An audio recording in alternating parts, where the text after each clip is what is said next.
तो 72वें गणतंत्र दिवस पर देश भर में जश्न मनाया जा रहा है। राजधानी लखनऊ में राज्यपाल आनंदीबेन पटेल ने झंडा फहराया और इस मौके पर सीएम योगी भी वहां पर मौजूद रहे।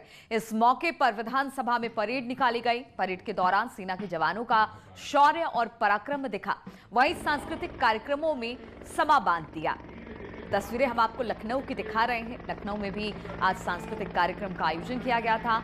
आनंदीबेन पटेल ने सबसे पहले झंडा फहराया और वहां पर सीएम योगी भी मौजूद थे और इसके बाद वहां पर तरह तरह के कार्यक्रम भी आयोजित किए गए।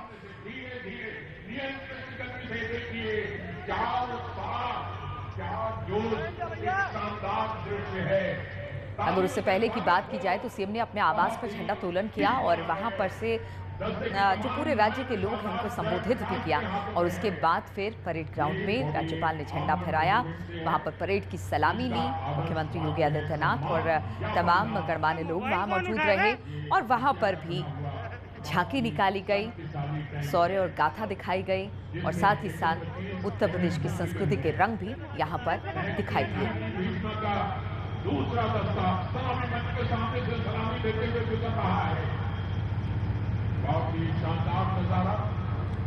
भारत के उन सभी महान स्वतंत्रता संग्राम सेनानियों को जिन्होंने भारत की स्वाधीनता के लिए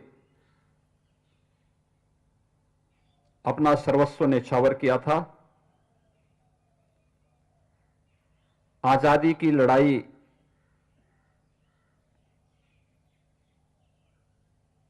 के लिए उन्होंने अपना योगदान दिया था। ऐसे उन सभी स्वतंत्रता संग्राम सेनानियों के प्रति विनम्र श्रद्धांजलि अर्पित करते हुए उन्हें कोटि कोटि नमन करता हूं।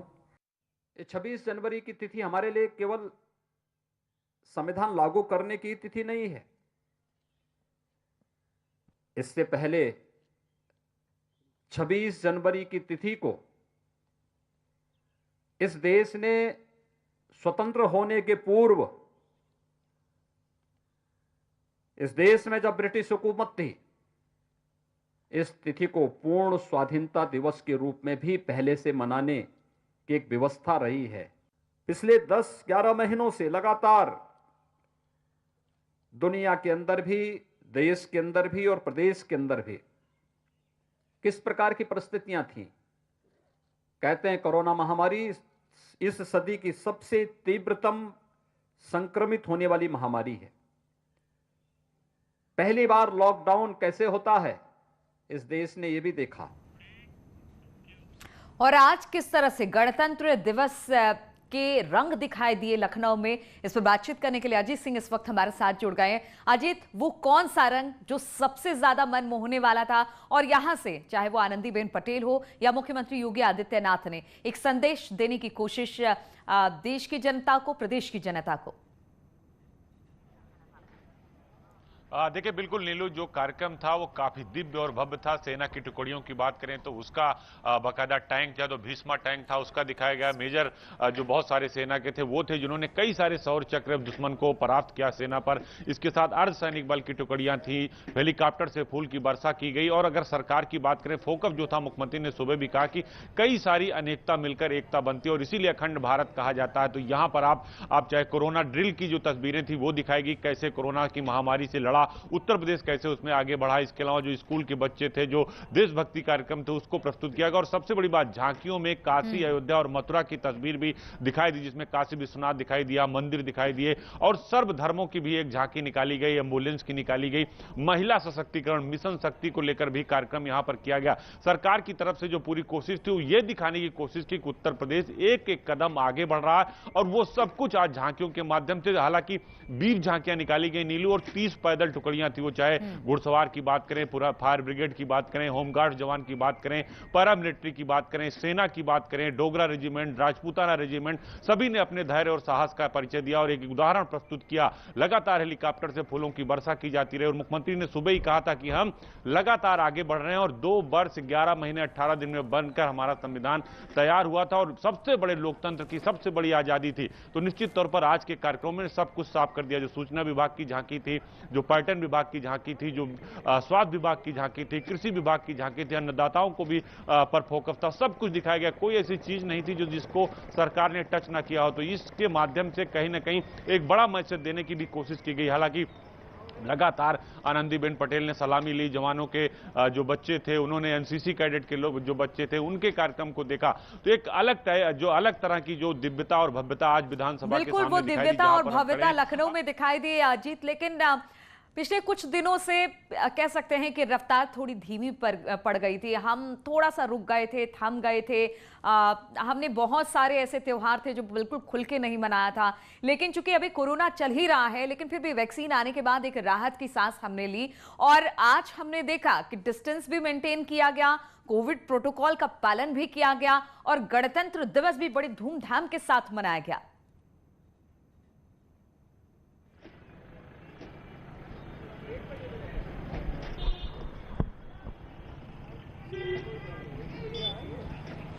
अजीत, अगर आपको आवाज मिल रही है तो पिछले कुछ दिनों में कोविड ने हमें रोक दिया था। बहुत सारे त्योहार गुजर गए और हमने उसको एंजॉय ही नहीं किया, उसको सही तरीके से मनाया। का ना छूटे, हर चीज को टच किया गया। कोई भी बात ऐसी नहीं थी जो इसमें शामिल नहीं थी, वो चाहे शिक्षा की बात हो, स्वास्थ्य की बात हो, यहाँ तक कि ऑनलाइन क्लासेस की बात भी नीलू इसमें दिखाई गई। कोई भी बिंदु यहाँ बचा नहीं था और एक अलग तरह से प्रस्तुति की गई कि उत्तर प्रदेश एक कदम आगे बढ़ा, यूपी नहीं देखा तो इंडिया नहीं देखा, इसकी भी झांकी निकाली गई। तो कुल मिलाकर ये कहा जाए कि सरकार, मुख्यमंत्री और जो उत्तर प्रदेश का प्रशासन है, पुलिस विभाग की भी दिखाई गई किस तरह की डायल 100 से डायल 112, महिला मिशन, सब कुछ इसमें समाहित था कि कोई भी बिंदु बचे ना, और कम से कम इसके माध्यम से हम अपने विकास की एक रूपरेखा भी प्रस्तुत कर सके और उसमें कामयाब भी रही सरकार। नीलू, बिल्कुल। और अजीत, सबसे बड़ी बात यह है कि सरकार के सामने तमाम तरह की चुनौतियां पीछे कोविड काल में आई और उस कोविड काल में तमाम चुनौतियों को पार करते हुए देश की सबसे अधिक जनसंख्या वाला राज्य उत्तर प्रदेश निकलकर सामने आया। वो सब कुछ आज दिखा, वही उत्साह, वही जोश, वही तमाम बातें जो उत्तर प्रदेश के लिए कहा जा सकता है कि उसको आगे लेकर जाएगी। तो वो एक बड़ी बात है कि वो सारी चीजें आज लखनऊ से दिखाई दी इस गणतंत्र दिवस पर। देखिए, बिल्कुल नीलू, कोई भी ऐसा बिंदु नहीं था जो दिखाई नहीं दे। और आपने देखा होगा कि कोविड-19 में उत्तर प्रदेश ने जो काम किया उसकी तारीफ प्रधानमंत्री ने की, मुख्यमंत्री योगी आदित्यनाथ अच्छा काम कर रहे हैं। WHO ने कहा कि यूपी मॉडल सबसे अच्छा। और आज जो प्रदर्शनी निकली थी, अगर आप उसको ध्यान से देखें तो कोई भी ऐसा बिंदु नहीं था, वो चाहे पर्यटन का हो, चाहे धर्मार्थ का क्षेत्र हो या फिर विकास की बिल्कुल। बातें तो हो। जहां जहां सरकार ने कामकाज किया, जहां जहां सरकार बेहतर करती दिखाई दी, वो सारी बातें आज लखनऊ पर गणतंत्र दिवस के मौके पर दिखाई दिया। बहुत बहुत शुक्रिया आपका अजीत, हमारे साथ जुड़ने के लिए। और गाजियाबाद से इस वक्त एक बड़ी खबर आ रही है। हम आपको बता दें, किसानों और पुलिस के बीच झड़प हुई है।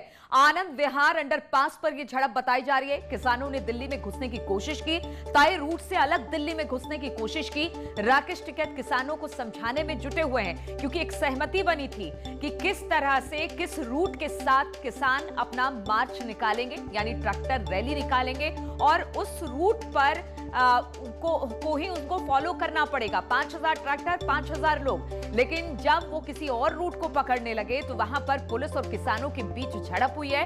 गाजियाबाद के पास, हम आपको बता दें, आनंद विहार अंडरपास है, वहां पर यह झड़प हुई है। किसानों ने दिल्ली में घुसने की कोशिश की और वो भी तय रूट से अलग, और यही वजह रही कि दिल्ली में घुसने के दौरान पुलिस के साथ उनकी झड़प हो गई। राकेश टिकैत किसानों को समझाने में जुटे रहे। आशंका यह जताई जा रही थी कि हालांकि किसानों ने कहा था कि बिल्कुल शांतिपूर्ण प्रदर्शन किया जाएगा, रैली निकाली जाएगी, ट्रैक्टरों के साथ वो आगे बढ़ेंगे, दिल्ली पुलिस के साथ उनकी बातचीत भी हुई थी। लेकिन इसके बावजूद आज जब वो तय रूट से अलग, यानी दूसरे रूट पर जाने की उन्होंने कोशिश की है, तो आनंद विहार अंडरपास के पास उनको रोका गया है और इस दौरान पुलिस और किसानों के बीच झड़प हुई है। तस्वीरें हम आपको दिखा रहे हैं। और ये कहा भी जा रहा था कि हो सकता है, ये इस बात की आशंका जताई जा रही थी कि ये प्रदर्शन उग्र भी हो सकता है, इसलिए पुलिस चाक चौबंद व्यवस्था की हुई थी। चाहे उत्तर प्रदेश की पुलिस हो, हरियाणा की पुलिस हो, दिल्ली पुलिस हो, सबने एक साथ बैठक की थी और उसके बाद ही इस निष्कर्ष पे पहुंचा गया था कि एक तय रूट के साथ किसानों को ट्रैक्टर रैली निकालने देनी चाहिए। और फिर इस पर सहमति बनी, 5000 ट्रैक्टर, 5000 लोग और इस रैली में शामिल होंगे। लेकिन जब किसानों ने रूट बदलने की कोशिश की तो दिल्ली पुलिस ने उनको रोका। इस दौरान दिल्ली पुलिस और किसानों के बीच झड़प हुई। हालांकि राकेश टिकैत ने रोकने की कोशिश की है। तस्वीरें भी हम आपको दिखा रहे हैं। राकेश टिकैत को आप देख पा रहे हैं जो कि किसानों को समझाने बुझाने में जुटे हुए हैं कि ठीक है, जिस तरह की बात हुई थी सरकार और पुलिस के साथ। और इसी पर बातचीत करने के लिए अमित राणा, प्रीति और अलाउद्दीन अलग अलग जगह से हमारे साथ जुड़ रहे हैं। अमित हमारे साथ गाजियाबाद से हैं। अमित, किस बात को लेकर किसानों और पुलिस के बीच झड़प हुई है और फिलहाल क्या स्थिति वहां पर? जी बिल्कुल, आपको बताना चाहूंगा, किसानों रूट तय किया गया था, उसी रूट पे फिलहाल हम खड़े हैं। गाजीपुर से आगे बढ़कर ये कट जाता है आनंद विहार के लिए। ये बैरिकेड्स यहाँ लगाए गए थे, जो पत्थर आप देख रहे हैं, इन बैरिकेड्स को तोड़ते हुए कुछ किसान अक्षरधाम की तरफ गए थे, जिसका कि विरोध खुद राकेश टिकैत ने किया था। हालांकि जब समझाया गया उनको, तो उसके बाद किसानों ने जो तय रूट था उसी पर वो किसान जा रहे हैं और एक ही लाइन में तमाम किसान जा रहे हैं। और देख सकते हैं कि उन किसानों को देखने के लिए यहाँ पर आम जनता की भी भीड़ लगी हुई है। साथ ही मॉनिटरिंग करने के लिए यहाँ पर एक ट्रैक्टर खड़ा किया गया है, ताकि जो किसान है जो सीधा जाना चाह रहे हैं उन्हें सीधा जाने से रोका जाए। लेकिन कमोवेश ये स्थिति यहाँ बन गई थी एक समय में कि जो किसान थे वो अक्षरधाम की तरफ जाने की जिद कर रहे थे, जिसको लेकर के पुलिस और किसानों के बीच झड़प भी हुई। यानी अमित, अब किसान अपने तय रूट पर ही आगे बढ़ रहे हैं? तय रूट था ये वाला, इस रूट से कुछ किसान अलग की तरफ जा रहे थे। क्या रहा उसमें?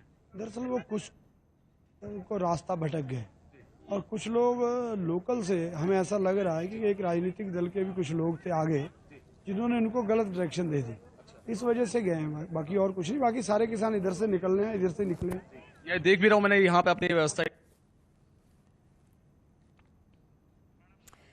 चलिए, कुछ दिक्कत आ रही है, लेकिन जिस तरह से अमित किसानों से बातचीत कर रहे थे, उनका कहना था कि किसी तरह से रूट को लेकर कुछ दिक्कत हो गई थी, कंफ्यूजन हो गया था, जिस वजह से इस तरह की स्थिति बनी है। प्रीति भी हमारे साथ जुड़ी हुई है। प्रीति, आप कहां पर मौजूद हैं और वहां पर क्या देख पा रही हैं? क्या तय रूट पर ही किसान आगे बढ़ रहे हैं और बिल्कुल शांतिपूर्ण प्रदर्शन है उनका? ये रैली, जो ट्रैक्टर रैली वो निकाल रहे हैं, बिल्कुल शांतिपूर्ण तरीके से है? बिल्कुल नीलू, मैं बता दूं कि इस समय हम खड़े हैं चिल्ला बॉर्डर पर, जहां पर किसानों ने अपना जो ट्रैक्टर परेड है वो शुरू कर दिया है। आप ये देख सकती हैं कि यहाँ पर जो ट्रैक्टर परेड है वो यहाँ पर शुरू कर दिया गया है। हालांकि दिल्ली पुलिस ने इनको दिल्ली में घुसने की इजाजत नहीं दी है। दिल्ली पुलिस ने जो रूट दिया था वो 2.5 किलोमीटर का रूट दिया है, लेकिन ये किसान यहाँ पर ये कह रहे हैं कि जो दिल्ली पुलिस का रूट है हम उसको फॉलो नहीं करेंगे। हम गाजीपुर होते हुए दिल्ली की तरफ कूच नहीं करेंगे। हम चिल्ला बॉर्डर से डायरेक्ट यहाँ पर दिल्ली की तरफ जाएंगे। और आप ये देख सकती हैं कि किसानों का जो ट्रैक्टर मार्च है वो यहाँ से शुरू हो गया है। हालांकि नोएडा पुलिस के जो आला अधिकारी हैं वो भी यहाँ पे साथ में है और नोएडा पुलिस के जो अधिकारी हैं वो भी इनको समझाने की कोशिश कर रहे हैं कि आपको दिल्ली पुलिस ने जो रूट दिया है आप उसी रूट के हिसाब से चलिए। प्रीति, अगर आपको मेरी आवाज सुनाई दे रही है तो जरा ये बताइए, जहां पर ये खड़े हैं दिल्ली और यूपी के बॉर्डर पर, गौतम बुद्ध का ये पूरा चौराहा है जहां से दिल्ली एंटर करते हैं, क्या ये रूट तय रूट में शामिल नहीं है? बिल्कुल, ये जो रूट है, ये जो जा रहे हैं, ये तय रूट में बिल्कुल शामिल नहीं है। दिल्ली पुलिस ने जो इनको रूट दिया था वो गाजीपुर होते हुए, अशोकनगर होते हुए गाजीपुर बॉर्डर तक का इनका रूट था। लेकिन इनका कहना है कि ये दिल्ली पुलिस का जो रूट है उसको फॉलो नहीं करेंगे। ये यहाँ से चिल्ला बॉर्डर से डायरेक्ट दिल्ली की तरफ कूच करेंगे। हालांकि अभी हम ये पीछे आप देख सकते हैं जहाँ पे नोएडा का बोर्ड लगा है कि नोएडा में आपका स्वागत है। यहाँ से होते हुए ये यहाँ से यू टर्न लेंगे। और प्रीति, ये बताइए, जबकि इनकी सहमति दिल्ली पुलिस के साथ नहीं बनी थी, एक तय रूट, एक तय व्यक्ति, एक तय ट्रैक्टर की संख्या, सब कुछ तय कर दी गई थी, सहमति किसानों की तरफ से भी बनी थी और उसके बाद ही ये कहा गया था कि आप ट्रैक्टर रैली निकाल सकते हैं। ऐसे में आखिर ये यहाँ पर क्यों पहुंचे, क्या वजह रही, क्या कह रहे हैं ये?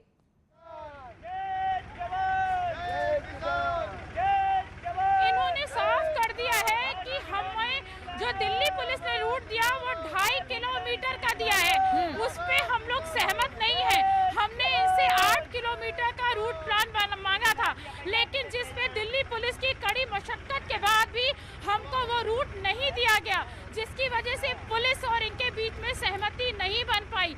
और जिस जिसके चलते ये अपने खुद के रूट पे ये का कहना है कि दिल्ली हमारी है और अब हम डिसाइड करेंगे कि हमको किस रूट से आगे बढ़ना है। हालांकि अभी ये गौतम बुद्ध नगर में ही है, क्योंकि गौतम बुद्ध नगर से ही आगे से ये यूटर्न लेते हुए दिल्ली की तरफ जाएंगे। अब देखना ये होगा कि दिल्ली पुलिस ने ठीक है प्रीति, आपके पास आते हैं। अलाउद्दीन भी लखनऊ से हमारे साथ जुड़े हुए हैं। अलाउद्दीन, ये बताइए कि लखनऊ का क्या हाल है, क्योंकि आज एसपी ने भी ऐलान किया था कि उनके कार्यकर्ता भी सड़कों पर उतरेंगे। क्या देख पा रहे हैं आप वहां पर? देखिए, समाजवादी पार्टी ने आज ट्रैक्टर रैली को समर्थन किया था। खुद उनके कार्यकर्ता ट्रैक्टर चला रहे थे। डिफरेंट जगहों पर झड़प हुई है राजधानी लखनऊ में। फिलहाल यहां डिटेन किया गया है। राजधानी लखनऊ का जो इको गार्डन है वहां पे तमाम समाजवादी पार्टी कार्यकर्ताओं को डिटेन किया गया है। इस जगह पर आप जितने भी कार्यकर्ता देख पा रहे हैं, इनको फिलहाल हिरासत में ले लिया गया है और समाजवादी पार्टी के जो कार्यकर्ता हैं उनको भी ये क्लियर नहीं किया गया है कि आखिर जो है समाजवादी पार्टी के कार्यकर्ताओं के साथ अभी पुलिस क्या सलूक करेगी। हालांकि सबके नाम नोट कर लिए गए हैं। तमाम इलाकों से गिरफ्तारी करके लोग आ गए हैं। मेरे साथ सुशील दीक्षित हैं जो कि जो है नगर अध्यक्ष। सुशील जी, आप लोग क्यों यहाँ डिटेन किया गया है?